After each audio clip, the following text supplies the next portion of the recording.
which can deepen or not deepen the content, and you have to decide from what you know now what you think is reasonable. You can't just say, oh, this scholar says that, therefore I depend on it, or vice versa, I say this and therefore you depend on it. You have to use your own judgment. You have to make or don't make a judgment if you're unqualified to do so. But then you're just parroting other people's views. I don't think that we like to parrot Clinton or Bush or Reagan or any of these people who are in the debates in these things. We like to make up our own mind. So I'm trying to give you the material on which to make up your own mind.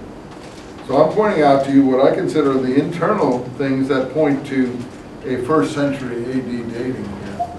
And I think for sure, the first people who saw this document thought this was a Jewish Christian document, meaning a document of the Ebionites. And that was what some of the early scholars who saw this in the 1910s and 20s thought. I still think that they're right.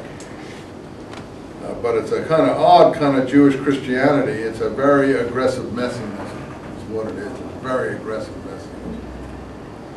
To set up the holy things according to their precise specifications, column 6, to love each man his brother as himself, the royal law according to the scripture of James. I can't give you can't go back and get it for you. And to keep away from fornication. That is exactly what Acts 15 says James says. Keep away from fornication. That's what he says to Paul at the end of the so-called Jerusalem conference that's described in Acts 15, where James writes a letter that is taken down to Antioch.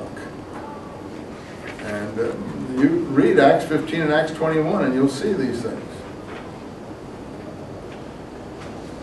Well, the perfect holiness we get in line 5, the faithfully promising them that they would live for 1,000 years. Now we suddenly get manuscript B. Manuscript B is only 2 columns, so we often just call it columns 19 and 20. It isn't really columns 19 and 20 because it's in a different handwriting. Even I'd love to do the paleography there because the 2 handwritings are so different in the Cairo Geniza, the one document and the other. They're both written in the 11th century AD, so what would the paleographers say about the scribes who wrote those? I mean, they're as different as night and day. You wouldn't even put them in the same universe in terms of scribes. 19 and 20 look much older handwriting. This one, the columns we've been reading so far from manuscript A, this manuscript B is 19 and 20. From manuscript A, look like the way Hebrew is written today, you know, block sort of letters. Anyway, call that Babylonian writing. So here's where manuscript B cuts in.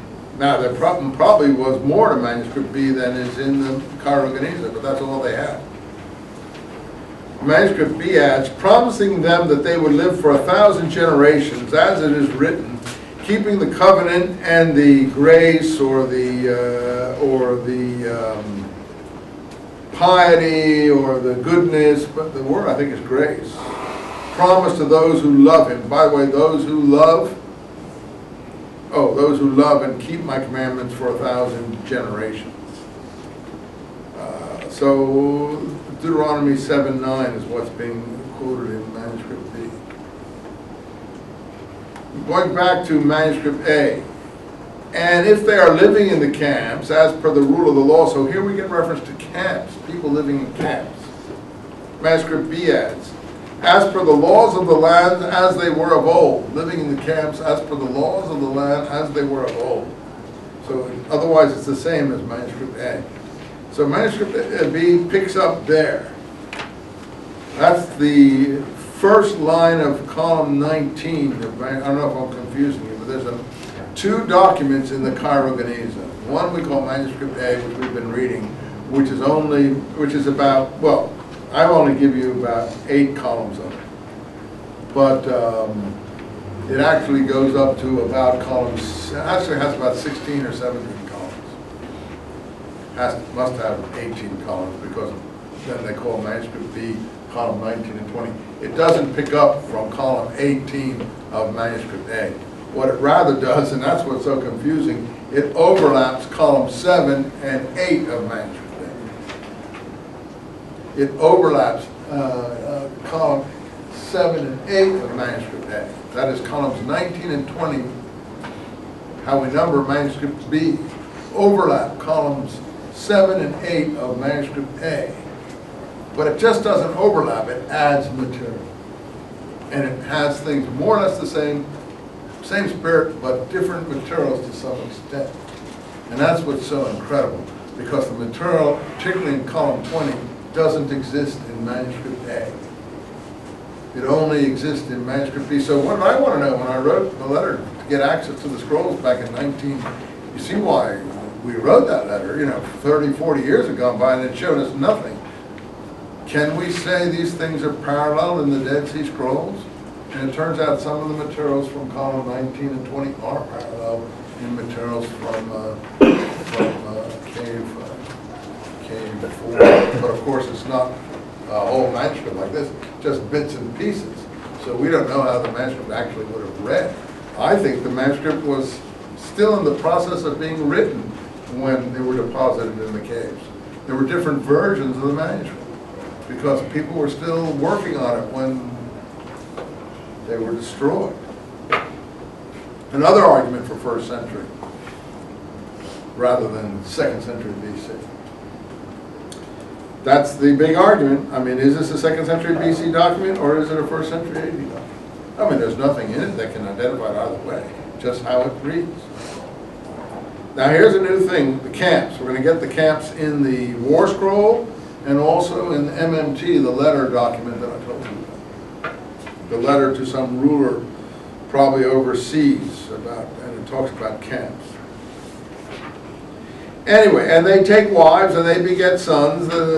They shall walk in accordance with the Torah, according to the statute, as they were instructed, which speaks about between a man and his wife, and between a father and a son. This is all from Numbers and Deuteronomy.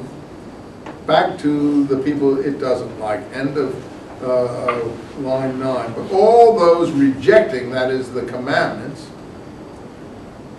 will be paid the reward on evil ones. Remember that?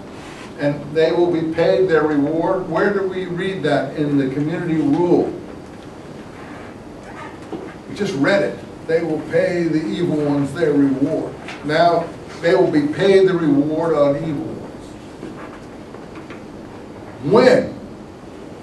Third time used, when God visits the earth.